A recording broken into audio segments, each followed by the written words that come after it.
Now next chapter आपका बेटा acid basis and salt. Acids क्या होते हैं, आपने पहले भी पढ़ा हुआ है, इवन क्लास 7th या 8th में इस चैप्टर को। क्या होते हैं एसिड? जिनका टेस्ट सॉर होता है, यानी सॉर इन टेस्ट। और हम केमिकली हम कैसे टेस्ट करते थे एसिड्स को?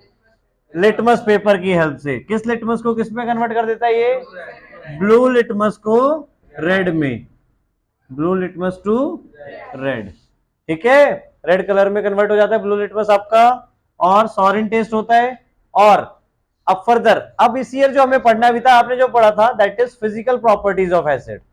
अब इस ईयर स्पेशली हमें फिजिकल प्रॉपर्टीज तो पढ़नी ही पढ़नी है, साथ साथ में केमिकल प्रॉपर्टीज के बारे में पढ़ना है। तो एसिड्स को जब हम वाटर में डिसॉल्व करते हैं तो वो कौन से आयंस लिबरेट करते हैं? H+ ions. एक इंपॉर्टेंट पॉइंट, हमें अगर एसिड को डाइल्यूट करना हो तो हम क्या करें? एसिड को वाटर में डालें या वाटर को एसिड में डालें? वाटर को एसिड में कभी नहीं डालते, एसिड को वाटर में डालना है ड्रॉप बाय ड्रॉप। ठीक है, अगर हमें किसी भी एसिड को डाइल्यूट करना है तो ड्रॉप बाय ड्रॉप एसिड को वाटर में डिसॉल्व करना है। ऐसा क्यों? ऐसा क्यों बताओ रीजन? सही एग्जांपल है, गर्म तेल में पानी डालोगे तो क्या होगा? तेल एकदम से उछल के आपके ऊपर ही आ जाएगा। क्लियर? क्योंकि वो हाईली एक्सोथर्मिक रिएक्शन होगी। सेम एसिड के अंदर अगर हम वाटर की ड्रॉप्स डालेंगे तो एसिड वाटर को क्या कर देगा? हाईली एक्सोथर्मिक रिएक्शन होगी वहां पे, और एसिड ज्यादा है वहां पे आपके बीकर में, तो वो स्प्लैश कर सकता है आपके फेस पे, आपके क्लोथ्स पे। और एसिड आप सबको पता है क्या होता है? Corrosive in nature. क्या होता है? कोरोसिव इन नेचर, यानी वो आपके स्किन या क्लोथ को बर्न करवा सकता है। क्लियर? कभी भी एसिड की ड्रॉप अगर कहीं पे पड़ जाए तो आपका क्लोथ जल जाता है वहां से। ठीक है, या स्किन हो, स्किन आपकी हो जाती है। इसलिए हमेशा आपको लेबोरेटरीज वगैरह में जाओगे तो ध्यान रखना, ग्लव्स यूज करते हैं, और मास्क या आई आई के लिए स्पेशली स्पेक्स यूज करते हैं वहां पे अलग टाइप के। ठीक है, क्लियर? सो एसिड्स आपका कोरोसिव इन नेचर होता है, इसलिए हमें एसिड को अगर डाइल्यूट करना है तो वाटर के अंदर एसिड डालना है। अब वाटर के अंदर एसिड डालेंगे तो क्या वो एक्सोथर्मिक नहीं होगी? वो भी एक्सोथर्मिक है, बट उसमें क्या होगा? वाटर कंटेंट ज्यादा होगा। वाटर कंटेंट ज्यादा होने की वजह से जो हीट होती है वो वाटर एब्जॉर्ब कर लेगा और एसिड आपका ऊपर नहीं उछल पाएगा।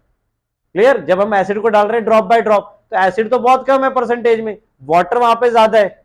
क्लियर? तो वो वाटर आपकी उसकी सारी हीट को एब्जॉर्ब कर लेगा। एक्सोथर्मिक रिएक्शन तो सबको क्लियर है चैप्टर 1 में, जिसमें क्या होती है? Heat is release. ठीक है, क्लियर हुआ? सो मोस्ट इंपॉर्टेंट पॉइंट, कभी भी हमें एसिड में अगर वाटर मिलाना है तो वाटर में एसिड मिलाएंगे, एसिड को वाटर में, एसिड में वाटर नहीं मिलाएंगे। क्लियर? नाउ और आपके, अब ये जो लिटमस की हमने बात की, ये क्या है हमारे लिए? इंडिकेटर। तो इंडिकेटर क्या होते हैं? What do you mean by indicator? Indicator basically है क्या? Which indicates the nature of the solution. जो आपको क्या बता रहे हैं? सॉल्यूशन के नेचर के बारे में। अब यहां पर हम generally acid base indicators use करते हैं। इंडिकेटर अलग अलग टाइप के हो सकते हैं, गाड़ियों में भी आपके इंडिकेटर्स होते हैं। तो वो किस लिए होते हैं? वो इंडिकेट करते हैं डायरेक्शंस आपकी, कि किस डायरेक्शन आपको जाना है या किसी और को जाना है। क्लियर? तभी वो इंडिकेटर ब्लो करते हैं। क्लियर हुआ? वैसे यहां पर कौन से इंडिकेटर्स हैं? एसिड बेस इंडिकेटर्स, यानी जो हमें बेसिकली एसिड या बेस ये नेचर्स बताते हैं। क्लियर? तो उसमें सबसे मेन आपका हो गया लिटमस वाला। लिटमस एसिड में क्या करता है? रेड में कन्वर्ट हो जाता है, ब्लू लिटमस को रेड में कन्वर्ट कर देता है। बेस क्या करता है इसका? रिवर्स, रेड लिटमस को ब्लू में कर देगा। ठीक है, तो लिटमस आते कहां से है? आपको ऑब्टेन कहां से होता है? लाइकेन। ठीक है, लाइकेन से। नाउ ये क्या है? लाइकेन क्या है बताओ? एक सिम्बायोटिक रिलेशनशिप। किसका? सिम्बायोटिक रिलेशनशिप के बारे में पढ़ा आपने क्या? बताओ बायो में। जब कोई ऑर्गेनिज्म फूड के लिए किसी और के ऊपर डिपेंड करता है। क्लियर?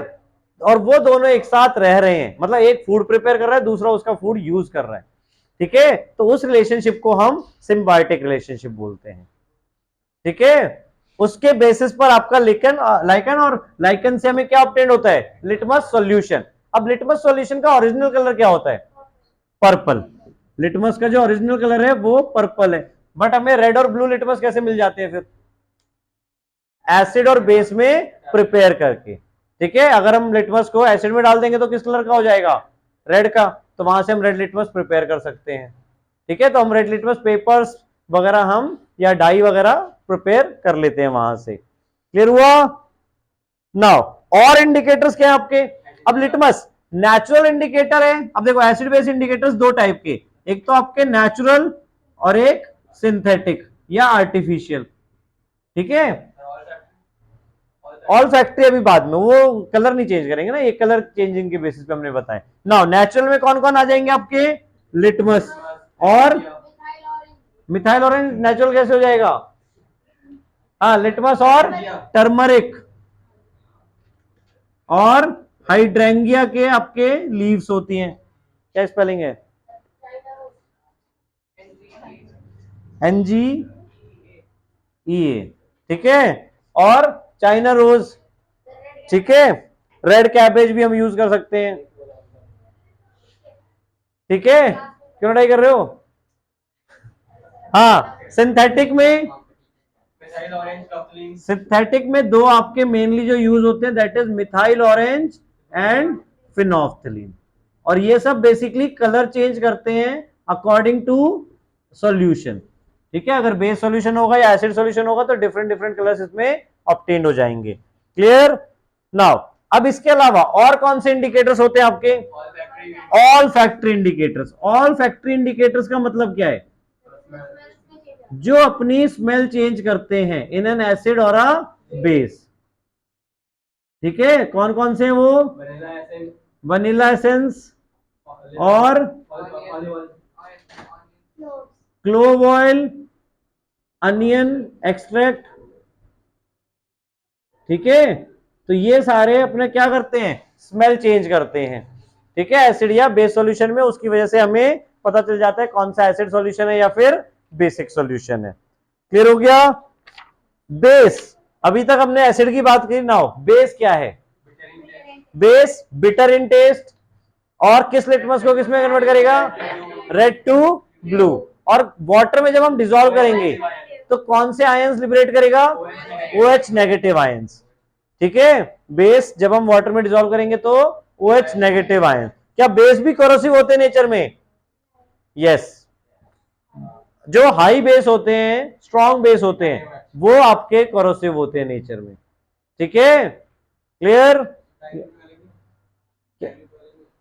नाउ कुछ एसिड्स के नेम बताओ, स्ट्रॉन्ग एसिड्स आपके, हाइड्रोक्लोरिक एसिड, सल्फ्यूरिक एसिड और नाइट्रिक एसिड, ये तीन आपके मेजरली एसिड्स हैं जो क्या है, स्ट्रॉन्ग एसिड्स हैं।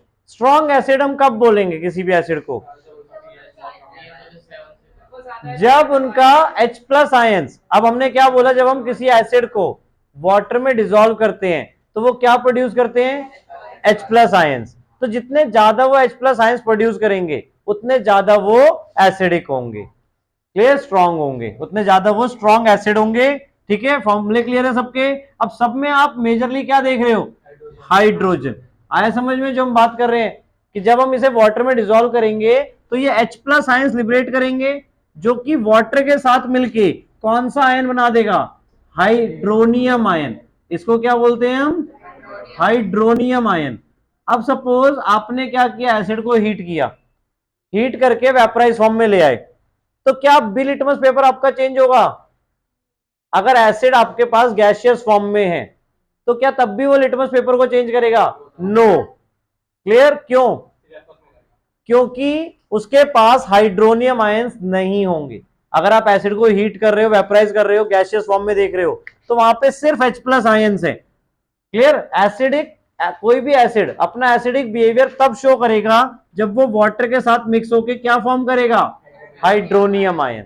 अगर वहां पे हाइड्रोनियम आयन प्रेजेंट नहीं है तो एसिड अपना बिहेवियर शो नहीं करेगा, तो अगर आपसे ये पूछा जाता है गैसियस फॉर्म में हम किसी एसिड को लिटमस पेपर से रिएक्ट करवा रहे हैं, तो क्या वहां पे लिटमस का कलर चेंज होगा? सो आंसर इज नो, ठीक है, because it does not liberate H plus ions या form hydronium ions. Clear? Now ऐसे ही बेस में आपके स्ट्रॉन्ग बेस कौन कौन से होंगे? ये तो एसिड्स हो गए, स्ट्रॉन्ग एसिड्स। बेस में, स्ट्रॉन्ग बेस में कौन कौन है? सबसे मेन आपका दैट इज NaOH और पोटेशियम हाइड्रोक्साइड, ठीक है। फर्दर कैल्शियम हाइड्रोक्साइड, फिर फर्दर वीक होते जाते हैं, ठीक है। ये दो तीन आपके मेन, ऐसे ही इवन अमोनियम हाइड्रोक्साइड NH4OH, ये वीक एसिड्स में बेटा। क्लियर? NaOH में स्ट्रॉन्ग, NaOH और KOH आपके स्ट्रॉन्ग बेस और NH4OH आपका वीक बेस। क्लियर यहां तक? और अगेन वीक बेस का मतलब क्या है, स्ट्रॉन्ग बेस का मतलब क्या है? बेस क्या करते हैं? हाइड्रोक्साइड आयंस प्रोड्यूस करते हैं। तो जो जितने ज्यादा हाइड्रोक्साइड आयन प्रोड्यूस करेगा वो उतना ज्यादा स्ट्रॉन्ग बेस होगा। क्लियर? जो जितने कम हाइड्रोक्साइड आयंस प्रोड्यूस करेगा उतने कम बेस होंगे। अब एसिड और बेस को हम बेसिकली मिला दे तो क्या हो जाएगा? न्यूट्रल। सो बेस को हम क्या बोलते हैं? केमिकल अपोजिट्स ऑफ एसिड्स, क्योंकि बेस एसिड का इफेक्ट खत्म करवा सकता है और एसिड बेस का इफेक्ट खत्म करवा सकता है। So that they are called as chemical opposites, ठीक है। केमिकली एक दूसरे के अपोजिट हैं। चलो नेचुरली अकरिंग एसिड्स बताओ। अब ये जो तीन हमने पढ़े, ध्यान से देखो, ये तीनों क्या है आपके? एसिड्स को हमने फर्दर दो टाइप में डिवाइड किया, एक तो ऑर्गेनिक एसिड्स और एक मिनरल एसिड्स। ये सब क्या है आपके? Mineral acids. मिनरल एसिड्स का मतलब जो हमें मिनरल से ऑब्टेन्ड होते हैं, जो अर्थ से ऑब्टेन्ड होते हैं। क्लियर? अर्थ से मिनरल्स आपको ऑब्टेन्ड होते हैं, ज्योग्राफी पढ़ी है ना सबने। तो उन मिनरल से जो एसिड प्रिपेयर किए जाते हैं वो आपके मिनरल एसिड्स कहलाते हैं। ऑर्गेनिक एसिड्स कौन से होते हैं फिर? होते कौन से हैं? मैं नाम नहीं पूछे, जो हमें नेचर से मिलते हैं। ये भी नेचर से मिलते हैं। ये कहां से मिलते हैं? जो हमें एनिमल्स या प्लांट से ऑब्टेन्ड होते हैं उनको हम ऑर्गेनिक। ऑर्गेनिक मतलब जो लिविंग ऑर्गेनिज्म से प्रोड्यूस होते हैं जनरली, ठीक है। पहले ऐसा क्या गया था, बट ऑर्गेनिक का मतलब बेसिकली ये जो लिविंग ऑर्गेनिज्म के अंदर पाए जाते हैं उनको हम ऑर्गेनिक एसिड्स बोल सकते हैं। क्लियर? सो एग्जांपल बताओ कौन कौन से आपके? सिट्रिक। विनेगर के अंदर कौन सा होता है? Acetic acid. और ऑरेंज के अंदर, लेमन के अंदर, ठीक है, और टैमरिंड के अंदर, ठीक है, टैमरिंड के अंदर टार्ट्रिक एसिड। क्या? कर्ड के अंदर lactic acid.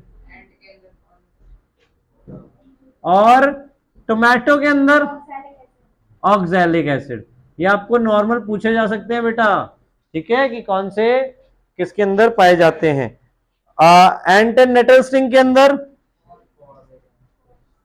Ant and natal string के अंदर मिथेनोइक एसिड। कौन सा? Methanoic acid. कुछ बच्चे फॉर्मिक एसिड बोल रहे हो। फॉर्मिक इसी को बोलते हैं, मिथेनोइक को ही, ठीक है। फॉर्मिक कॉमन नेम है और मिथेनोइक उसका IUPAC नेम है। IUPAC का मतलब क्या है? ये भी लास्ट ईयर आप सबने पढ़ा था केमिस्ट्री में, international union of pure and applied chemistry. मतलब किसी का भी नेमिंग वगैरह है कंपाउंड्स के तो वो ये ही डिसाइडेड करते हैं। क्लियर?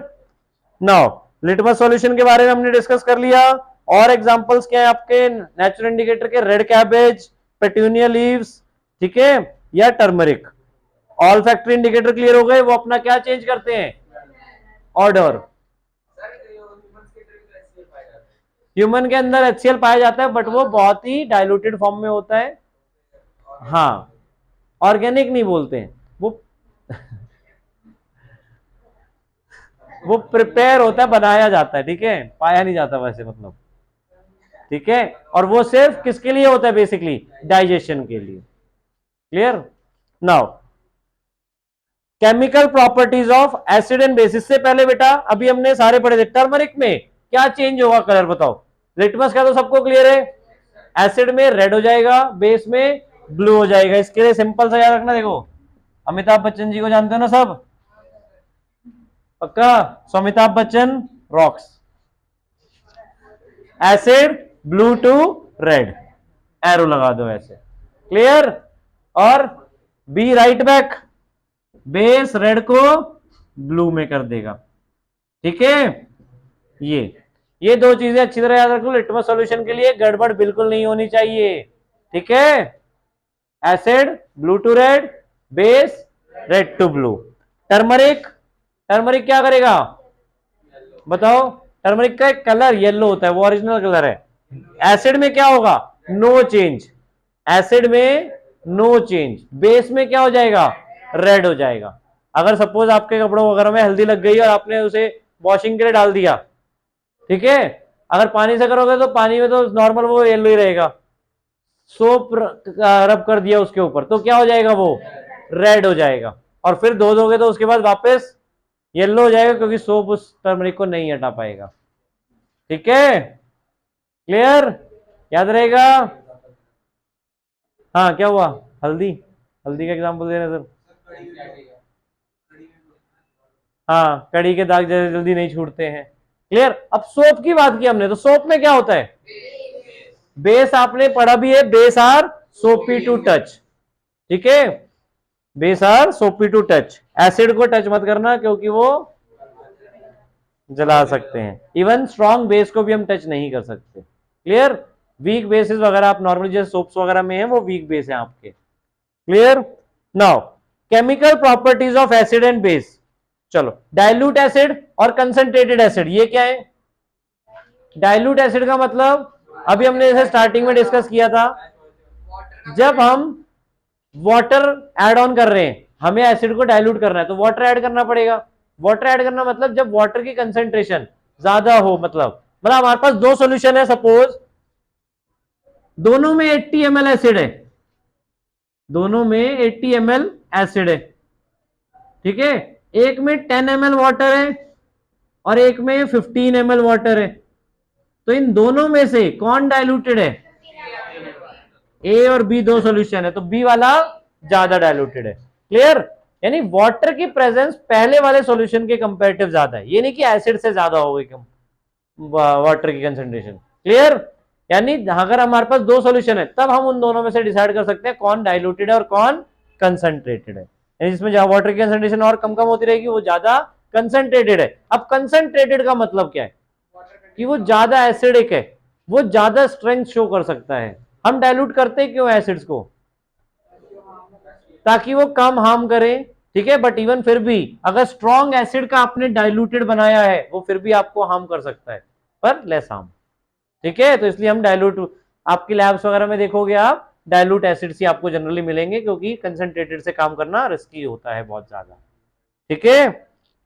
नाउ अब next topic, chemical properties of acids. Now chemical properties of acids. अब केमिकल प्रॉपर्टीज, फिजिकल प्रॉपर्टीज सबको क्लियर हो गई? H प्लस आयंस प्रोड्यूस कर रहा है एसिड आपका, ठीक है? और लिटमस का कलर चेंज कर रहा है, या और अदर सब्सटेंसेस का इंडिकेटर्स का कलर चेंज करके हमें सॉल्यूशन पता चलता है। अच्छा, एक इंटेक्स क्वेश्चन भी आपका पेज नंबर, न्यू बुक के अकॉर्डिंग का है, क्या है? Page number 18। पेज नंबर 18 पे देखो, आपको 3 टेस्ट ट्यूब्स दी हुई हैं। इंटेक्स क्वेश्चन पेज नंबर 18 पे बेटा, एक ही क्वेश्चन है, आपको 3 टेस्ट ट्यूब दी है, जिनमें से एक में डिस्टिल्ड वाटर है, ठीक है? एक में डिस्टिल्ड वाटर है, एक में, बाकी दो में एसिडिक और बेसिक सॉल्यूशन है। एबीसी 3 है हमारे पास, ठीक है? एक में डिस्टिल्ड वाटर है, एक में एसिड है और एक में बेस है, ठीक है? अब हमें बताना है, अब हमारे पास कौन सा लिटमस पेपर है? हमारे पास सिर्फ एक रेड लिटमस पेपर है, एक रेड लिटमस पेपर दिया गया। अब हमें डिसाइड करना है इन तीनों के कंटेंट्स को आइडेंटिफाई करना है कि किसमें क्या है। तो हम क्या करेंगे? रेड लिटमस को तीनों में डालेंगे, ठीक है? अब रेड लिटमस का कलर किसमें चेंज हो सकता है? बेस में, और चेंज होके क्या हो जाएगा? ब्लू। सपोज किसी में भी डाला, या बी वाले में उसका कलर चेंज हो गया ब्लू, क्लियर? लिटमस का तो बी वाला हमारा क्या बन जाएगा, बेस। क्लियर, तो बी वाले को हम बेस लेबल करके अलग हटा देंगे। अब हमारे पास दो टेस्ट ट्यूब बच गई, ए एंड सी, और लिटमस का कलर क्या हो चुका है, ब्लू। अब उसे वापस दोनों में डालेंगे, एक में कलर चेंज नहीं होगा और एक में वो वापस रेड में हो जाएगा। सपोज सी वाले में वो रेड में हो गया, तो सी वाला हमारा क्या हो जाएगा, एसिड। और वापस हम चाहे ए वाले में डाल के देखें, अगर उसका कलर चेंज नहीं हो रहा है, नो चेंज, तो फिर वो क्या हो जाएगा, डिस्टिल्ड वाटर। क्लियर, तो ऐसे वन बाय वन हम तीनों को नेमिंग वहां पे कर सकते हैं कि कौन सा बेस है, कौन सा एसिड है और कौन सा डिस्टिल्ड वाटर है। डिस्टिल्ड वाटर वाले में आप हमेशा बार बार देखोगे कि वहां पे कोई भी कलर डालेंगे तो वो चेंज नहीं होगा। क्लियर, इवन पहले से भी हमें पता लग जाएगा दोनों बार डालने पे, अगर दोनों में ही कलर चेंज नहीं हुआ तो वो डिस्टिल्ड वाटर है आपका। फिर भी एक बार तीसरी बार भी आप कंफर्म कर सकते हो। क्लियर, आ गया समझ में पूरा question. Now chemical properties of acids. Now अब इसमें पहली रिएक्शन है आपकी एसिड विद वाटर, नहीं,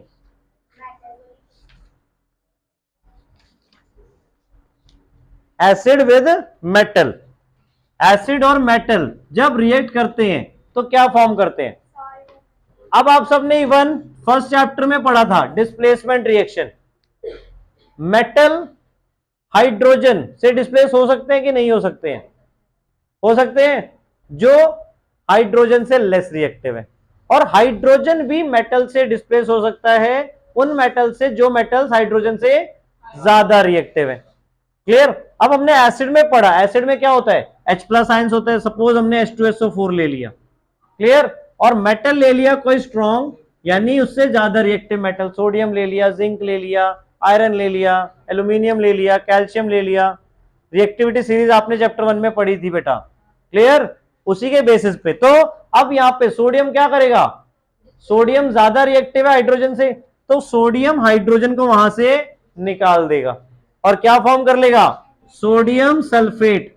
अब सोडियम सल्फेट का फॉर्मूला क्या होगा, Na2SO4। क्यों, क्योंकि सोडियम की वैलेंसी 1 और सल्फेट की वैलेंसी 2। फॉर्मूले क्लियर है, याद करो, लास्ट ईयर भी आप सबने बनाए हुए हैं अकॉर्डिंग टू देयर वैलेंसी। तो वैलेंसी आप लोगों को याद होनी चाहिए।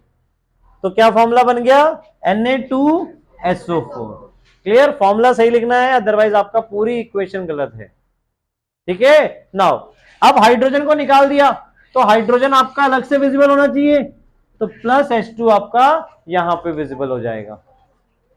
क्लियर, हाइड्रोजन H2 की फॉर्म में ही आएगा। क्यों, क्योंकि hydrogen as a molecule H2 ही स्टेबल है। क्लियर हुआ, जो मेटल्स होते हैं वो सिंगली एग्जिस्ट कर सकते हैं। क्लियर, नाउ इसको बैलेंस करने के लिए अब क्या करेंगे, यहां पे H2 है, H2 यहां पर भी है, SO4 है, Na एक है, Na दो है, तो यहां पे हम क्या करेंगे, 2 लगा देंगे। क्लियर, तो बैलेंसिंग भी हमेशा आपको रिएक्शन जब भी लिखनी है प्रॉपर केमिकल फॉर्मुलेज होने चाहिए और प्रॉपर बैलेंसिंग होनी चाहिए, तब रिएक्शन आपकी कंप्लीट मानी जाएगी। क्लियर हुआ, तो एसिड जब मेटल के साथ रिएक्ट कर रहा है तो बेसिकली क्या बन गया, मेटल सॉल्ट। जो भी मेटल आप ले रहे थे उसी का सॉल्ट बना, मतलब नॉर्मली हम सॉल्ट भी ले सकते हैं, बट मेटल सॉल्ट जिस मेटल को हमने लिया था उसी का सॉल्ट बना, इसलिए। क्लियर, प्लस साथ में क्या निकली, हाइड्रोजन गैस, और हाइड्रोजन गैस आपकी वहां से रिलीज हो जाएगी, तो इसलिए हम अपवर्ड एरो मार्क करेंगे कि वो इवेपोरेट हो गई आपकी हाइड्रोजन गैस। क्लियर, रिएक्शन बेटा, तो एसिड जब मेटल के साथ रिएक्ट करेंगे तो क्या फॉर्म करेंगे, metal salt and hydrogen gas. अब इस गैस जो हमारी निकली है वो हाइड्रोजन ही है, ये हम कैसे टेस्ट कर सकते हैं, पॉप साउंड। ये शायद बायो में भी आपको सर ने बताया था ना कुछ, क्या, पक पक, हाँ, क्या कि अगर हम बर्निंग कैंडल या बर्निंग मैच स्टिक अगर वहां लेके जाएं तो वो क्या हो जाएगा, पॉप साउंड रिलीज करेगा और बुझ जाएगी। ठीक है, पॉप साउंड प्रोड्यूस करने के बाद वो बंद हो जाएगी एकदम से, क्लियर, एक्सटिंग्विश हो जाएगी। ठीक है, तो हाइड्रोजन को टेस्ट करने के लिए पॉप साउंड, मतलब नॉर्मली आपको क्वेश्चंस में आएगा तो नॉर्मली पॉप साउंड आपको वहां पे ऑप्शन मिल जाएगा। क्लियर, या बताना है तो पॉप साउंड आप बता सकते हो। क्लियर हो गया, नाउ अब एसिड की जगह अगर suppose metal, acids and bases दोनों ही कर लो केमिकल प्रॉपर्टीज। अब एसिड की जगह अगर सपोज आपके बेस रिएक्ट कर रहे हैं किससे, मेटल से, तो क्या फॉर्म करेंगे, अगेन सेम चीज, मेटल सॉल्ट, मेटल सॉल्ट ही बनेगा आपका प्लस हाइड्रोजन गैस। क्लियर, तो इसमें दोनों का सेम रहेगा बेसिकली, बट इसमें क्या होगा, अब कोई भी बेस का नाम बताओ, NaOH, स्ट्रॉन्ग बेस आपका यही है जनरली, सारे मेटल्स नहीं रिएक्ट करेंगे बेटा उसमें भी, ठीक है, सारे मेटल सारे बेसिस के रिएक्ट नहीं करेंगे, कुछ ही करेंगे। क्लियर, सो सपोज जिंक हमने करा लिया, तो यहां पे बन जाएगा आपका Na2ZnO2, ठीक है, और इसका नाम क्या होता है, सोडियम जिंकेट, ठीक है, इसका नाम बेटा सोडियम जिंकेट, नाम भी याद रखो। अब यहां पे क्या हुआ देखो, अब यहां पे आपको जो मेटल सॉल्ट दिख रहा है उसके अंदर दो मेटल इन्वॉल्व है, सोडियम भी और जिंक भी, तो इसे कॉम्प्लेक्स मेटल सॉल्ट बोलेंगे। कॉम्प्लेक्स मेटल सॉल्ट मतलब, कॉम्प्लेक्स मतलब जहां पे एक से ज्यादा चीजें हमें दिखती हैं। क्लियर, शॉपिंग कॉम्प्लेक्स बोलते हो, क्या मतलब है उसका, बहुत सारी दुकानें एक साथ मिल रही हैं आपको वहां पे, ठीक है, एक शॉप हो तो एक शॉप ही बोलोगे नॉर्मली, बहुत सारी होगी तो शॉपिंग कॉम्प्लेक्स, आप कुछ भी शॉपिंग कर सकते हो वहां पे, ठीक है।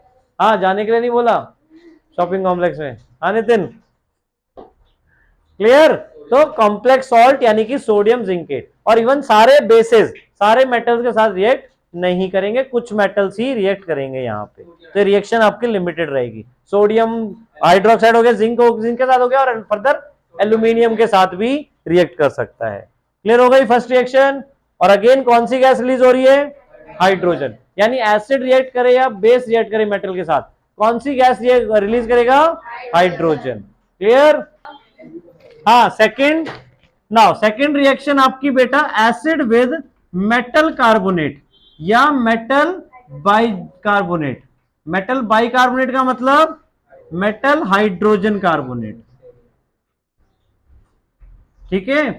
तो अभी देखो, अभी हम मेटल के एसिड के किसके साथ रिएक्ट कर रहे थे, मेटल के साथ, तो क्या रिलीज हो रहा था, हाइड्रोजन, एसिड के अंदर हाइड्रोजन था वो रिलीज हो रहा था, ठीक है। अब मेटल के साथ साथ क्या आ गया, कार्बोनेट, कार्बोनेट मतलब कार्बन डाइऑक्साइड यानी CO3, CO3 होगा मतलब मेटल कार्बोनेट, और क्या रिलीज होगा फिर आपका, कार्बन डाइऑक्साइड, तो यहां क्या फॉर्म होगा देखो, metal salt plus hydrogen plus carbon dioxide, hydrogen तो आपका होगा ही होगा, सॉरी हाइड्रोजन की जगह वाटर आपका फॉर्म हो जाएगा। अब देखो कार्बोनेट था, कार्बोनेट में क्या था, CO3, क्लियर, तो CO2 तो रिलीज हो गया, एक ऑक्सीजन बचा, वो ऑक्सीजन हाइड्रोजन के साथ कंबाइंड होके क्या फॉर्म कर दिया, वाटर, H2O। क्लियर, तो जब आपका एसिड मेटल कार्बोनेट या मेटल हाइड्रोजन कार्बोनेट, दोनों रिएक्शन सेम है बेटा, ठीक है, अभी एग्जांपल भी देता हूं फर्दर रिएक्शंस के, तो क्या फॉर्म करेंगे, metal salt plus water plus carbon dioxide, water and carbon dioxide fixed है, वो होंगे ही होंगे, बस आपके नंबर्स चेंज हो सकते हैं कि वो 2 मॉलिक्यूल्स है 3 मॉलिक्यूल्स है according to balancing the reaction. Clear, अब एग्जांपल लेते हैं, सपोज HCl, एसिड हमने HCl ले लिया, कोई मेटल कार्बोनेट बताओ, CaCO3, कैल्शियम कार्बोनेट, अभी हम मेटल कार्बोनेट ले रहे हैं, कैल्शियम कार्बोनेट, ठीक है, फॉर्मूला सबको क्लियर है कैल्शियम कार्बोनेट का, कैल्शियम की वैलेंसी 2, कार्बोनेट की वैलेंसी 2, तो क्या हो गया, कैल्शियम कार्बोनेट इस तरीके से आपका फॉर्म हो गया। Now gives metal salt, metal कौन है आपका, Ca, तो Ca अगेन हाइड्रोजन को यहां से हटाएगा, तो क्या बन जाएगा, CaCl2, क्योंकि क्लोरीन की वैलेंसी 1, कैल्शियम की 2, क्लोरीन क्लोरीन की वैलेंसी 1, क्लोरीन की वैलेंसी 1 और कैल्शियम की 2, तो CaCl2 इसलिए आपका फॉर्म हुआ। क्लियर, नाउ प्लस मैंने क्या बोला, H2O प्लस CO2, ये एज इट इज, और CO2 वहां से लिबरेट हो जाएगी आपकी, H2O तो लिक्विड फॉर्म में, तो वो सॉल्यूशन में ही रहेगा। क्लियर, तो ये आपकी रिएक्शन हो गई, नेम सबके क्लियर है, कैल्शियम कार्बोनेट, आप जब भी रिएक्शन लिख रहे हो रिएक्शन पूरी लिखोगे, उनके नीचे उनके नेम्स भी लिखोगे प्रॉपर, ठीक है, कैल्शियम क्लोराइड, वाटर और CO2, ठीक है, CO2 क्या हो गया, कार्बन डाइऑक्साइड। दूसरी चीज जो बताई थी दैट इज बैलेंसिंग आपको करनी है, हाइड्रोजन यहां पे कितने हैं, एक, यहां पे, तो यहां पर क्या करें हम, 2 HCl आ जाएंगे। क्लियर। नाउ क्लोरीन कितने हैं? 2 हो गए, यहां पे क्लोरीन 2 हो गए, कैल्शियम 1, कैल्शियम 1, कार्बन 1, ऑक्सीजन 3, 1 + 2 3। ठीक है, 1 + 2 मोबाइल वाला नहीं। ठीक है, क्लियर। आगे समझ में बैलेंसिंग है। ठीक है, ये नहीं कि हमें ज्यादा नंबर लिखने होते हैं, बैलेंसिंग के लिए हमें एक एक करके सबको देखना पड़ता है। क्लियर हो गया। नाउ अब इसमें, अब अगर हम मेटल हाइड्रोजन कार्बोनेट की बात करें, अब इसी का मेटल हाइड्रोजन कार्बोनेट ले लेते हैं, calcium hydrogen carbonate. Calcium hydrogen carbonate का फॉर्मूला क्या बनेगा आपका? यही बनेगा जो लिखा है? नहीं, क्या? कैल्शियम की वैलेंसी 2, हाइड्रोजन कार्बोनेट की वैलेंसी 1 होती है, तो फॉर्मूला बना calcium hydrogen carbonate whole twice. ठीक है ना, CaHCO3 होल ट्वाइस। नाउ अब फॉर्मेशन क्या होगी? Again CaCl2 plus H2O plus CO2। ध्यान से देखो, दोनों रिएक्शन, यहां पे रिएक्टेंट अलग अलग है बस, बट प्रोडक्ट दोनों ही केस में आपके सेम है। क्लियर, दोनों ही केस में आपके जो प्रोडक्ट्स हैं वो सेम है। अगेन बैलेंसिंग के लिए, अब क्लोरीन यहां पे 1 है, अगेन यहां पे 2 है, तो क्या करेंगे? 2 HCl आ जाएगा यहां पे। हाइड्रोजन 2 हो गए, कैल्शियम 1 है, 1 हो गया, हाइड्रोजन 2 यहां पर भी है, तो 2 और 2 ये 4, तो यहां पे 4 दिखाने के लिए 2 से मल्टीप्लाई कर दिया। क्लियर। ऑक्सीजन 2 और 2 4 हो गए, यहां पे कितने हैं? 6। और कार्बन यहां पे 2 है, वहां पे 1 है, यहां पे 2। क्लियर है ना? क्यों है? क्योंकि होल ट्वाइस जो है वो इन तीनों के ऊपर है, HCO3 के ऊपर। क्लियर, तो इसलिए ये तीनों डबल अमाउंट में हो गए, तो यहां पे CO2 के आगे हम 2 लगा देंगे, तो 2 कार्बन भी हो जाएंगे, और यहां पे टोटल 6 ऑक्सीजन हो गए, जो यहां पे 6 ऑक्सीजन है। क्लियर हो रही है बैलेंसिंग? एक एक एलिमेंट को इंडिविजुअली आपको बैलेंस करना है, और एक दो सही होंगे तो अपने आप वो बाकी सारे भी ऑर्डर में होते चले जाएंगे। Clear, done. Now carbon dioxide जो आपकी यहां पे रिलीज हुई है, हाइड्रोजन का टेस्टिंग क्लियर है, पॉप साउंड से हम टेस्ट करेंगे। कार्बन डाइऑक्साइड को हम कैसे टेस्ट कर सकते हैं? लाइम वाटर से। अब लाइम वाटर क्या होता है? Calcium hydroxide. कैल्शियम हाइड्रोक्साइड में जब हम कार्बन डाइऑक्साइड गैस को पास करवाएंगे तो वो CaCO3 बन जाएगा, जो कि मिल्की कलर का होता है। ठीक है, तो आपको वहां पे व्हाइट अपीयरेंस मिल जाएगी, जिसकी वजह से आपका टेस्ट हो जाएगा कि जो गैस रिलीज हुई थी वो CO2 ही है। क्लियर, साथ में प्लस H2O सॉल्यूशन में रहेगा। बट इसमें अब एक स्पेशल कंडीशन ये है कि हमें जो कार्बन डाइऑक्साइड गैस पास करवानी है वो लिमिटेड टाइम के लिए करवानी है। अगर हम एक्सेस में कर दें कार्बन डाइऑक्साइड तो क्या हो जाएगा? अगर हम यहां पे एक्सेस में कार्बन डाइऑक्साइड गैस पास करवाएंगे तो वो मिल्की कलर धीरे धीरे डिसअपियर होने लग जाएगा, because of the formation of calcium hydrogen carbonate. Clear, आपका वापस कैल्शियम हाइड्रोजन कार्बोनेट बन जाएगा यहां पे, जो क्या होता है? Soluble in water. जो क्या होता है? जिसकी वजह से आपका जो मिल्की अपीयरेंस वहां पे आया था वो डिसअपियर हो जाएगा। क्लियर, तो अगर हमें कार्बन डाइऑक्साइड का टेस्ट करना है तो कुछ अमाउंट ही हमें, मतलब कुछ टाइम के लिए ही उसके लाइम वाटर में कार्बन डाइऑक्साइड पास करवानी है। अगर ज्यादा टाइम के लिए कराएंगे तो अगर मिल्क अपीयरेंस आ भी रहा होगा तो वो धीरे धीरे चला जाएगा हमारा। क्लियर, हाँ यहां तक क्लियर है बेटा सबको? केमिकल रिएक्शंस ऑफ एसिड्स, इसको आगे फर्दर नेक्स्ट क्लास में कंटिन्यू करेंगे। ठीक है।